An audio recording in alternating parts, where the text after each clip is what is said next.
प्यारे दोस्तों, अस्सलाम वालेकुम। आप देख रहे हैं इरफानी वर्ल्ड यूट्यूब चैनल और मैं हूं मोहम्मद इरफान, झारखंड। दोस्तों, एक औरत को, एक प्रेग्नेंट औरत को कब्र में आधा जिंदा दफन कर दिया जाता है। इस औरत को क्यों मिलती है इतनी भयंकर सजा? देखने के लिए इस वीडियो को शुरू से लेकर अंत तक देखें। चैनल को अगर अभी तक आपने सब्सक्राइब नहीं किया है तो चैनल को कर लीजिए सब्सक्राइब, साथ साथ बेल के बटन को ऑन कर दें और नोटिफिकेशन के ऑप्शन को दबा लें। दोस्तों, वो ज़माना हज़रत उमर बिन खत्ताब का वो ज़माना था जब मदीनतुल मुनव्वरा में हज़रत उमर का दौरे खिलाफत चल रहा था। एक इंसान मदीने शरीफ में आता है जो बेहद ही खूबसूरत होता है। उसके चेहरे को देखकर लोग दंग रह जाते थे, इतना अल्लाह तबारक व तआला ने उसको खूबसूरती दिया था।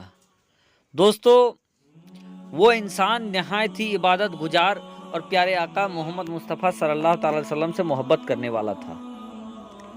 जब वो मदीना शरीफ आता है तो सरकार के रोजे से लिपट कर खूब रोता है और रोने के बाद वो ये तय करता है कि अब वो मदीना शरीफ को छोड़कर नहीं जाएगा, बल्कि वो यहीं रह जाएगा।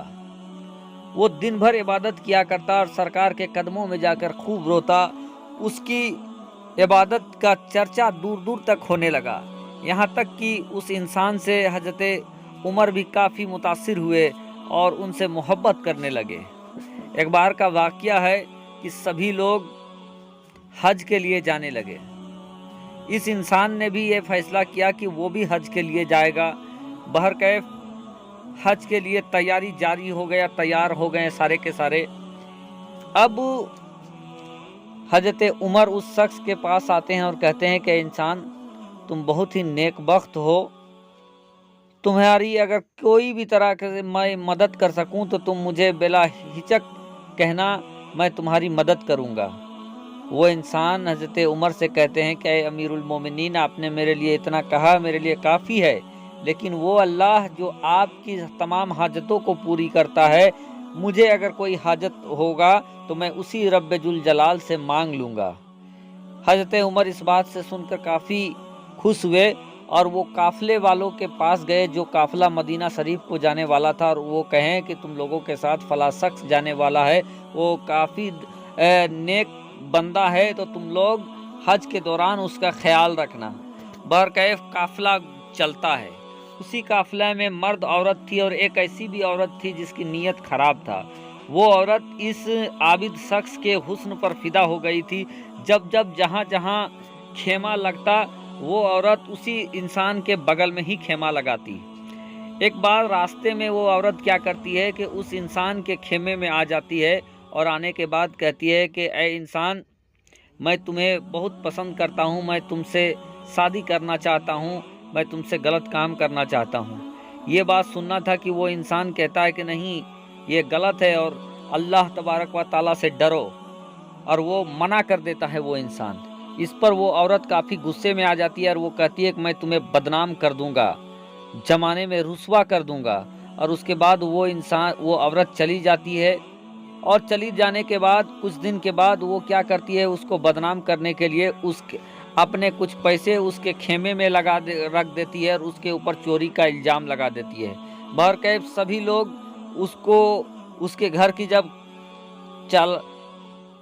तलाशी लेते हैं तो उस इंसान के घर से उस औरत के पैसा, जो कि उस औरत ने खुद छुपाया था, वो मिलता है। ये सुनने के बाद, वो जानने के बाद वो लोग काफ़ी नाराज़ होते हैं और उस इंसान के साथ मार पिटाई करते हैं, यहाँ तक कि हज के लिए नहीं जाने देते हैं। लेकिन वो इंसान बहुत इसरार करता है तो हज के लिए भी जाने दे देते हैं। बहरकैफ वो इंसान हज करने के बाद फिर उन इंसानों के साथ आ जाता है। उसके बाद वो औरत ये करती है कि एक इंसान के साथ वो जिना करती है, चूँकि वो पैसे की उसको ज़रूरत था उस औरत को, और उस औरत ने अपने पैसे की ज़रूरत के लिए वो जिना करती है, और उस जिना का जिम्मेवार भी उस आबिद इंसान को ठहरा देती है, जिस पर सारे लोग और गुस्सा होते हैं اور کافی مار پٹائی کرتے ہیں، اور مار پٹائی کرنے کے بعد یہ کہتے ہیں کہ تم کو کیا سوچا تھا، تم کیا نکلے، اور چلو تمہاری فیصلہ اب حضرت عمر کی عدالت میں ہوگی۔ بہرکیف جب حاجیوں کا قافلہ واپس لوٹتا ہے تو وہ عورت اور تمام لوگ حضرت عمر کی بارگاہ میں آتے ہیں اور اس شخص کے بارے میں کہتے ہیں کہ اس شخص نے پہلے اس عورت کا پیسہ چرایا اور اس کے بعد اس عورت کے ساتھ زنا کیا، اور جس کے بعد یہ عورت حاملہ ہو گئی۔ اتنا سننا تھا کہ حضرت عمر کافی غصے میں آ جاتے ہیں، اور کافی غصے میں ہونے کے بعد یہ کہتے ہیں کہ اس شخص کو تو میں نے کیا سوچا تھا اور یہ کیا نکلا، اس کو سخت سے سخت سزا دی جائے گی۔ پھر دوستو وہ انسان جو اللہ کا ایک نیک بندہ تھا، وہ اللہ تبارک و تعالیٰ پہ بھروسہ کر رہا تھا کہ اللہ تبارک و تعالیٰ ان کی مدد ضرور کرے گا اور ان سب کا مکر فریب ختم ہو جائے گا۔